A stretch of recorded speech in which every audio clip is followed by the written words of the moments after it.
ये तो आ लगेगी, तो जब गरीबों की आ लगेगी शासन पर, तो कहाँ सत्ता तो आ जाए, चली जाएगी। फिर उसके बाद बगल में बेनिया पार्क है, उसमें मार्केट बना के दें। वाराणसी के दाल मंडी पे प्रशासन का बुलडोजर एक्शन जो है वो शुरू हो चुका है। नमस्कार, मैं हूं अनामिका पांडे, आप देख रहे हैं डालम्स न्यूज। ये नजारे देखिए आप, इस वक्त मैं मौजूद हूं बनारस के दिलकश दाल मंडी क्षेत्र में। और न सिर्फ अगर हम इस समय की बात करें, बल्कि दशकों से ही न केवल बनारस बल्कि पूरे पूर्वांचल के क्षेत्र की अगर हम बात करें तो दाल मंडी जो है वो व्यापार की धड़कन कही जाती है। लेकिन आज इस समय ये समय के सबसे बड़े बदलाव से गुजर रही है, क्योंकि दाल मंडी गली जो है चौड़ीकरण हो रहा है और ये चर्चाएं जो है तमाम सोशल मीडिया पे चल रही हैं। सड़कों पे जो है ये यहाँ के दुकानदार जो है, व्यापारी जो है, आवाजें उठ रही हैं और लोगों की अपनी अपनी परेशानियां हैं। इसके पहले भी हमने आपको दिखाया था, लेकिन आज विशेष तौर पर हम यहाँ पे पहुंचे हैं ताकि जो लोग हैं, जो दुकानदार है, जो व्यापारी है, उनकी जुबानी उनकी समस्या को जान सके। क्योंकि हमने बताया तो कई बार आपको है कि दाल मंडी में हो क्या रहा है, कितना सड़क चौड़ीकरण हो रहा है और बाकी जो चीजें हैं, दाल मंडी गली जो है, प्रशासन और कितनी मकानें हैं, सभी चीजें हैं। लेकिन जो समस्या है, जो यहाँ के व्यापारियों की आवाज है, जो लगातार वो उठा रहे हैं और जो रोजी रोटी रोजमर्रा का जीवन उनका प्रभावित हो रहा है, इसको लेके आज इन्हीं की जुबानी हम जानने की कोशिश करेंगे और बात करते हैं। क्या नाम है सर आपका? मेरा नाम है सुनील कुमार। किस चीज की दुकान थी यहाँ? मेरा मोबाइल रिपेयरिंग का छोटा व्यापार था, उसी से हमारे घर का जीवन यापन चलता था। कितनी पुरानी दुकान थी आपकी यहाँ? हमारा 2003 का दुकान है, करीब 23 साल हो गया दुकान। मेरी दुकान है जी, करीब 12 साल हो गया इस दुकान को। और दोनों दुकान हमारा बंद होने से हमारे घर की आजीविका एकदम दुभर हो गया, खाना पीना मुश्किल हो गया। रोज साग सब्जी, दूध, बच्चों की पढ़ाई लिखाई, स्कूल कॉलेज का फीस, सारा सिस्टम सब बंद हो गया है। अब ये बताइए हमारे घर का खर्चा कैसे चलेगा, इसके बारे में आप क्या कहना चाहते हैं? मुआवजा वगैरह जो आप लोगों को मिल रहा है, मुआवजा मकान मालिक तो मकान बेच के चले गए बिना बताए, जिसका मुआवजा तक हम लोगों को नहीं मिला अभी तक। कैसे चलेगा घर का रोजी रोटी, परिवार, माता पिता का खर्च, बीवी बच्चों का खर्च, इसको कैसे? आप लोगों की इस पे क्या कहेंगे इस विकास और चौड़ीकरण पे आप? विकास हो रहा है, होने दीजिए, मगर हमारा जो नुकसान हुआ है इसकी भरपाई कौन करेगा, आप बताइए। इस संदर्भ में चूंकि पीडब्ल्यूडी का कैंप भी लगा है और बाकी चीजें भी हैं, तो अभी हम जिलाधिकारी से भी गए थे, वहाँ बात करके आए हैं। जिलाधिकारी ने आश्वासन दिया है कि रोहनिया, राजा तालाब, मुगल सराय, वहाँ पे मार्केट बना के देने के लिए। हमारा विचार ये है कि इतना दूर न जाके बगल में बेनिया पार्क है, उसमें मार्केट बना के दें सभी दुकानदारों को। जो क्षेत्र आप लोग का रहा है वो प्रभावित ना हो, क्षेत्र से जुड़ा हुआ कोई जगह बनाकर दीजिए हमें। किस चीज की दुकान थी आपकी? मोबाइल की दुकान है। मोबाइल की। आपकी कितनी पुरानी दुकान थी? हमारी तो चौथी पीढ़ी है। चौथी पीढ़ी, मतलब पीढ़ियों से चली आ रही थी ये दुकान। दादा परदादा के जमाने की दुकान, पूरा मकान हमारा ये मकानी है। तो क्या मतलब शासन प्रशासन को सोचना चाहिए कि पहले आप सेटलमेंट, दुकानदारों से पहले आपको बुला के बात करना चाहिए, डीएम साहब को बुला के बात करना चाहिए, सारे व्यापारियों को बुलाना चाहिए कि भाई हमने चौड़ीकरण शासन द्वारा आदेश हो गया है, इसको हम कैसे चौड़ीकरण करें, आप इसमें सहयोग कीजिए। आप सहयोग कीजिए हमारा, तो हम दुकानदार सब देने को तैयार हो जाते हैं। अगर आपने पूरा मकान ले लेंगे तो लोग जाएंगे कहाँ? उनके बाल बच्चे कहाँ जाएंगे? अब किसी को उजाड़ के या बसाना, ये कोई मान्य करके नहीं होता है। शुरू से शुरुआत करनी होगी आप लोगों को। जी हाँ, नए सिरे से होना कर। अब नए साल से हम 20 साल बीते हो जाएंगे।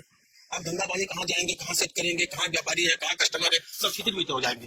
कोई दुकानदार सेफ्टिक नहीं रहता, कभी खाने के लिए मर जाएंगे। लगता है कि हाँ, क्या यहाँ चौड़ीकरण की आवश्यकता थी? जी नहीं, जी ना।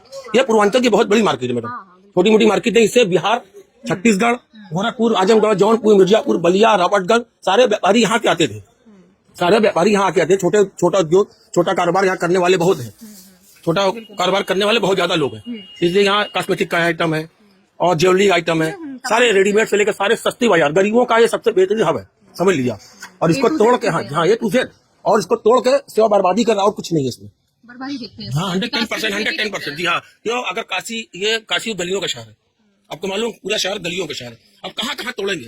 मतलब गवर्नमेंट का ये मंशा है कि आप यहाँ से हटा के किसी और जगह बसाना, यहाँ से काशी को लोगों भगाओ। क्यों भगाओ भाई? बाप दादा यहाँ हमारे थे।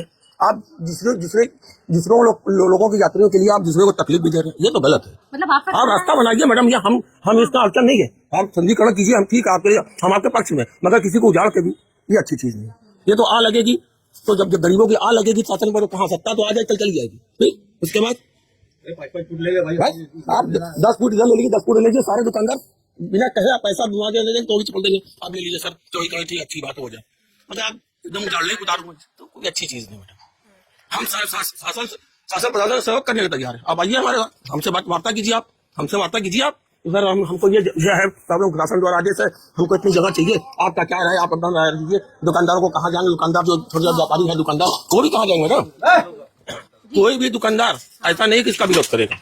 आप जगह कम लीजिए, सब में उसमें एडजस्ट हो जाए लोगों, बिल्कुल बिल्कुल। 2 मिनट सब एडजस्ट हो जाएगा, समझे मैडम, ये और कोई बात नहीं। इधर आ जाइए जी। मतलब देखिए, शॉर्ट में कहना ये है कि विकास, सौंदर्यीकरण, बाकी चीजें जरूरी हैं, लेकिन जो दशकों से यहाँ बसे हुए हैं, जिनकी रोजी रोटी चलती थी, जो खुद बनारस के निवासी हैं, उन्हें उजाड़ के अगर आप पर्यटन को बढ़ावा देने के लिए या विकास के नाम पे चीजें कर रहे हैं, तो यहाँ के लोगों की मेन मुश्किल जो है वो यही है। सब लोग यहाँ से निकल जाएंगे शहर में तो जंगल हो जाएगा, बचा यहाँ कौन आएगा? आज एक कल आएगा, दर्शन करने वाला सेनानी आएंगे, पर्यटक आएंगे, एक दिन आएंगे, 2 दिन रहेंगे, चले जाएंगे। हाँ बस। और किन की दुकान है यहाँ पे? दुकान तो सब उधर रोज पड़े लोगों की है भाई, इनकी बात कीजिए, इनकी दुकान का लारे तो बोलो। चलिए, ठीक है। आपकी ये दुकान है। चलिए, बताइए। किस चीज की दुकान थी आपकी? मेरी दो दुकान थे, मोबाइल के थे। इलेक्ट्रॉनिक की थी। जी। आपकी दुकान कितनी पुरानी थी? मेरी दुकान पुरानी है, अगर ऐसे देखा मैं हमें तो 5-6 साल हो गए भाड़े पे लेने के लिए, और जिसकी दुकान मैंने लिया तो वो कम से कम 20-25 साल पुरानी दुकानें हैं।